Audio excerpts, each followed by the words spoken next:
Hello, ഇന്ന് ചോറിൻ്റെ കൂടെയും ചപ്പാത്തിയുടെ കൂടെയൊക്കെ കഴിക്കാൻ പറ്റിയ അടിപൊളി ഒരു വെണ്ടയ്ക്ക കറിയുടെ റെസിപ്പി കണ്ടാലോ. അതിനായിട്ട് കുറച്ച് വെണ്ടയ്ക്കയും ഒരു തക്കാളിയും പച്ചമുളകൊക്കെ എടുത്തിട്ടുണ്ട്. ഇനി അതൊക്കെ കട്ട് ചെയ്ത് വെച്ചതിന് ശേഷം ഒരു പാത്രത്തിലേക്ക് 2 സ്പൂണ് വെളിച്ചെണ്ണ ചേർത്ത് കൊടുക്കുക. അങ്ങനെ വെളിച്ചെണ്ണ ചൂടായി വരുന്ന സമയത്ത് അതിലേക്ക് ഇതുപോലെ കട്ട് ചെയ്ത് വെച്ച വെണ്ടയ്ക്ക ചേർത്ത് കൊടുക്കുക. എന്നിട്ട് ഒന്ന് വഴറ്റി കൊടുക്കുക.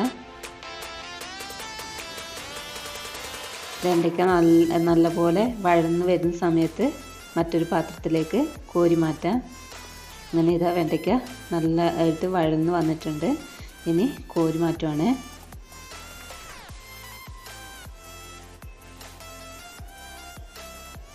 വളരെ പെട്ടെന്ന് തയ്യാറാക്കി എടുക്കാൻ പറ്റുന്ന അടിപൊളി റെസിപ്പിയാണ്. അങ്ങനെ വെണ്ടയ്ക്ക കോരി മാറ്റി വെച്ചിട്ടുണ്ട്. ഇനി അതേ എണ്ണയിലേക്ക് തന്നെ കടുക് ഇട്ട് കൊടുക്കുക. കടുക് പൊട്ടി വരുന്ന സമയത്ത് അതിലേക്ക് ചെറിയുള്ളി അരിഞ്ഞത് കൂടെ ചേർത്ത് കൊടുക്കുക. പിന്നെ 2 പച്ചമുളക് കട്ട് ചെയ്തത് കൂടെ ചേർത്ത് കൊടുക്കുക. ഒരു വെളുത്തുള്ളി ചതച്ചത് കൂടെ ചേർത്ത് കൊടുക്കുക. ഒരല്ലി വെളുത്തുള്ളിയാണ്. പിന്നെ അതിലേക്ക് അല്പം കറിവേപ്പിലയും കൂടി ഇട്ടിട്ട് വഴറ്റി കൊടുക്കുക. അങ്ങനെ ഉള്ളിയൊക്കെ വഴന്ന് വരുന്ന സമയത്ത് അതിലേക്ക് ഒരു തക്കാളി ചെറുതായിട്ട് കട്ട് ചെയ്തത് കൂടെ ചേർത്ത് കൊടുക്കുക. എന്നിട്ട് നന്നായിട്ട് വഴറ്റി കൊടുക്കുക. അങ്ങനെ തക്കാളിയൊക്കെ വഴന്ന് നല്ല ഉടഞ്ഞു വരുന്ന സമയമാകുമ്പോൾ അതിലേക്ക് പൊടികളായിട്ട് 1/4 ടീസ്പൂൺ മഞ്ഞൾപ്പൊടിയും 1 ടീസ്പൂൺ മുളക് പൊടിയും പിന്നെ 1 ടീസ്പൂൺ മല്ലിപ്പൊടിയും ചേർത്ത് കൊടുക്കുക.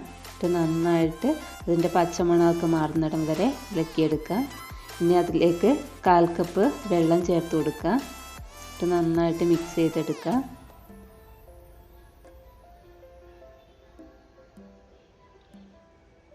ഒന്ന് ചൂടായി വരുന്ന സമയത്ത് അതിലേക്ക് നേരത്തെ വഴറ്റി വെച്ചിട്ടുള്ള വെണ്ടയ്ക്ക ചേർത്ത് കൊടുക്കണം. അതിന് മുന്നേ ആവശ്യത്തിന് ഉപ്പ് കൂടെ ചേർത്ത് കൊടുത്തിട്ടുണ്ട്.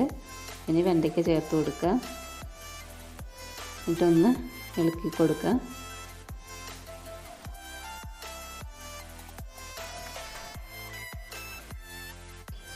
ഇനി ഒരു 2 മിനിറ്റ് അടച്ചു വെച്ച് വേവിക്കുക.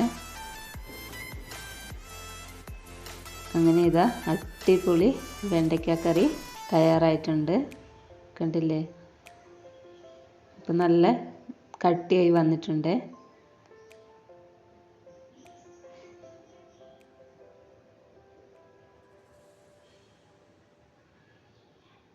ഇനി അതിലേക്ക് അല്പം മല്ലിയിലയും ഗരം മസാലയും കൂടെ ചേർത്ത് വാങ്ങാം.